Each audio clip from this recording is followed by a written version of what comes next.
अस्सलामुअलैकुम दोस्तों, मैं हूं माजिद मलिक और डिस्कवर द वर्ल्ड में आप सबको खुशामदीद।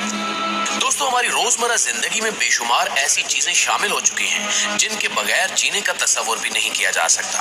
लेकिन इस ज़िमन में सबसे ज्यादा दिलचस्प हकीकत ये है कि इन चीजों में से बहुत सी ऐसी हैं जिन्हें किसी मुअज्जिद ने सोच समझकर ईजाद नहीं किया, बल्कि वो इत्तेफाकन ईजाद हो गई। इन इत्तेफाकन ईजाद होने वाली चीजों ने इंसानी जिंदगी इस कदर आसान बना दी कि अब इन चीजों के बगैर जदीद तर्ज की जिंदगी बसर करने का सोचा भी नहीं जा सकता। आइए आज की वीडियो में देखते हैं कि हमारी जिंदगी के लिए जरूरी बन जाने वाली ये चीजें किन इत्तेफाकात के तहत ईजाद हुई। दोस्तों, सबसे पहले दुनिया के मशहूर तरीन मशरूब कोका कोला की ईजाद के बारे में बात करते हैं, जो पहले कोई मशरूब नहीं बल्कि एक दवा थी। ये 8 मई 1886 की बात है, जब अमेरिका की सिविल वार को खत्म हुए 21 साल गुजर चुके थे और उस वक्त अमेरिका की रियासत जॉर्जिया के दारुल हुकूमत एटलांटा में एक फार्मासिस्ट जॉन पी बर्टन अपने घर के उकब में चंद तजुर्बात में मसरूफ था। इसने एक बड़ी केतली में एक मिक्सर डाला हुआ था जिसको वो कश्ती के चप्पू से घुमा रहा था, और जब वो तजर्बा खत्म कर चुका तो वो उस वक्त सर दर्द खत्म करने, थकावट रफा करने और आसाब को आराम देने की दवा तैयार कर चुका था। पीम बर्टन इस नई तैयार करदा दवाई को जब मकामी फार्मेसी में फरोख्त करने के लिए गया तो इसने जाने से कबल अपने नायब को हिदायत की कि वो इस शरबत को पानी में मिलाकर ठंडा कर ले, और फिर जब इसके वापस आने के बाद दोनों ने इसको पिया तो ये वाकई मजेदार था। मगर इसके नायब ने जब दूसरा गिलास पीने के लिए तैयार किया तो गलती से उसने शरबत में कार्बोनेटेड वाटर डाल दिया। लिहाजा अब दोनों ने इरादा किया कि वो मशरूब को सॉफ्ट ड्रिंक के तौर पर फरोख्त करेंगे। इसका नाम इन्होंने कोका कोला रखा क्योंकि इसमें कोका के पत्ते और कोला का खुश्क मेवा डाला गया था। 1886 में इन्होंने एक दिन 9 बोतलें फरोख्त की और इनकी सालाना आमदन $150 थी। अगर मौजूदा दौर का जायजा लिया जाए तो इस वक्त दुनिया के 200 से ज्यादा ममालिक में लोग हर रोज 1.5 अरब बोतलें पीते हैं। कोका कोला के बारे में कहा जाता है कि इसके 14 अज्जा का हर एक को इल्म है, मगर 15वें का नाम X7 है, जिसका इल्म कंपनी के सिर्फ चंद अफराद को है, और जिनको इल्म है उनको इकट्ठे सफर करने की इजाजत नहीं है। नाज़रीन, यकीनन हम में से अक्सर लोग चाय पीना बहुत पसंद करते हैं, लेकिन हमसे बहुत कम लोग जानते हैं कि चाय की दरियाफ्त चीन में 2737 कबल मसीह चीन के एक बादशाह ने उस वक्त की थी जब एक रोज बादशाह महल के बाहर केतली के अंदर पानी गर्म कर रहा था तो उसमें करीबी झाड़ी से पत्ते गिर गए। कबल इसके कि वह इन पत्तों को निकालता पानी उबलना शुरू हो गया और बादशाह को इसकी भीनी भीनी खुशबू अच्छी लगी, जिसके बाद बादशाह ने इसको पिया तो ये मजेदार था। इसके बाद इस मशरूब को चाय का नाम दे दिया गया और इस वक्त चाय पानी के बाद दुनिया का मरगूब तरीन मशरूब बन चुका है और हर साल 900 बिलियन चाय के कप पिए जाते हैं। इसी तरह टी बैग भी एक अमेरिकी बिजनेसमैन थॉमस सुलीवान ने 1904 में दरियाफ्त किए थे। इससे पहले वो चाय के नमूने टीन के डब्बों में दुकानों पर भेजा करता था, लेकिन एक रोज इसने चाय के ये नमूने रेशम की छोटी थैलियों में भेजे जो लोगों ने पसंद किए। यूं टी बैग का आगाज हो गया। दोस्तों, आपने अपनी जिंदगी में कभी न कभी व्याग्रा गोली का नाम तो जरूर सुना होगा, जिसे मर्दाना कमजोरी को दूर करने के लिए इस्तेमाल किया जाता है। लेकिन इससे मुतालिक आपको एक हैरत अंगेज बात बताते चले कि इस गोली के पीछे कोई मंसूबा बंदी या मेहनत नहीं थी, बल्कि ये भी हादसाती तौर पर ईजाद हुई थी।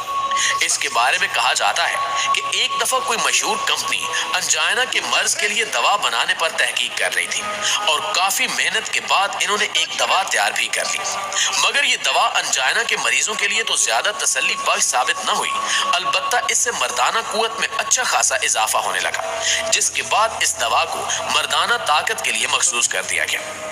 प्यारे साथियों, आजकल हम देखते हैं कि हर दूसरा शख्स डिप्रेशन के मर्ज का शिकार नजर आता है, क्योंकि आजकल के दौर की मारूफ जिंदगी में गैर मुतवाजन खानों और सहूलियात के हसूल की भाग दौड़ बुनियादी असबाब है। लेकिन ऐसा नहीं है कि माजी में लोगों को डिप्रेशन नहीं होता था, बल्कि हर दौर के अपने तकाजे और मसाइल होते हैं। आज शायद ये मर्ज ज्यादा शिद्दत इख्तियार कर गया हो, मगर ये मौजूद हर जमाने में रहा है।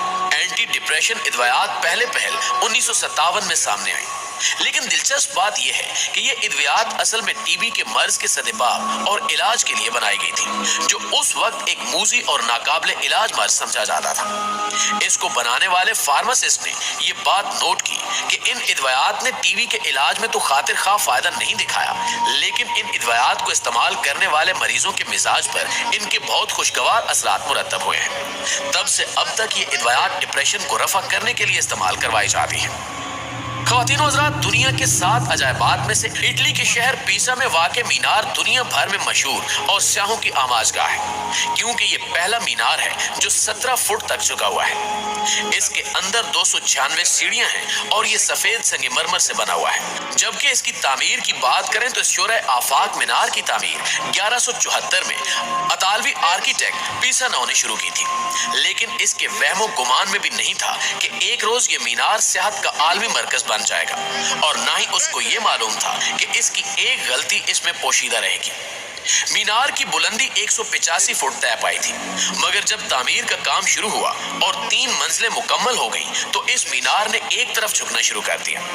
اس مینار کے نیچے ایک طرف کی مٹی قدرے نرم تھی اور 10 فٹ کی بنیاد اس قدر پکی نہ تھی کہ اس کے وزن کو سپورٹ کر سکتی۔ چنانچہ اس نے اس جھکاؤ کو روکنے کے لیے جس طرف مینار چھوٹا تھا اس طرف نئی منزلیں بنانا شروع کر دی، مگر اس عمل سے یہ اور بھی زیادہ جھکنے لگا۔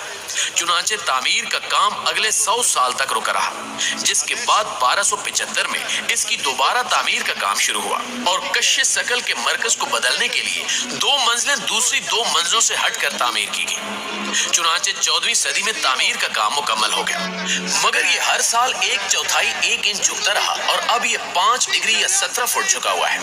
1934 میں اطالوی حکومت نے اس کی بنیادوں میں کنکریٹ ڈالا تاکہ جھکاؤ رک جائے، مگر یہ جھکاؤ اور بھی زیادہ ہوتا رہا اور کہا جاتا ہے کہ اطالوی ہیئت دان گلیلیو نے گرنے والے اجسام کی رفتار معلوم کرنے کے لیے اس مینار پر سے تجربات کیے تھے۔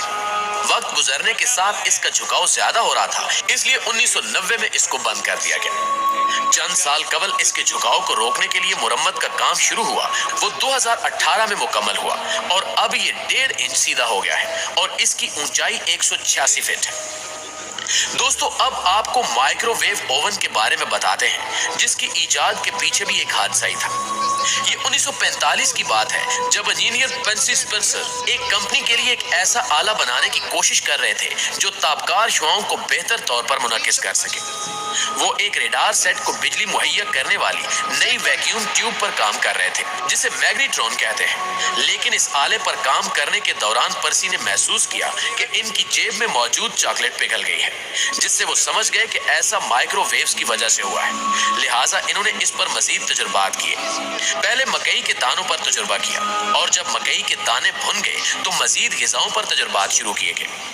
ان نتائج کو سامنے رکھ کر مائکرو ویوز کو ایک محفوظ برتن میں بند کرنے کا سوچا گیا۔ یوں اتفاقیت طور پر وہ دریافت ہاتھ لگ گئی جسے آج دنیا بھر میں مائکرو ویو اوون کی شکل میں استعمال کیا جاتا ہے۔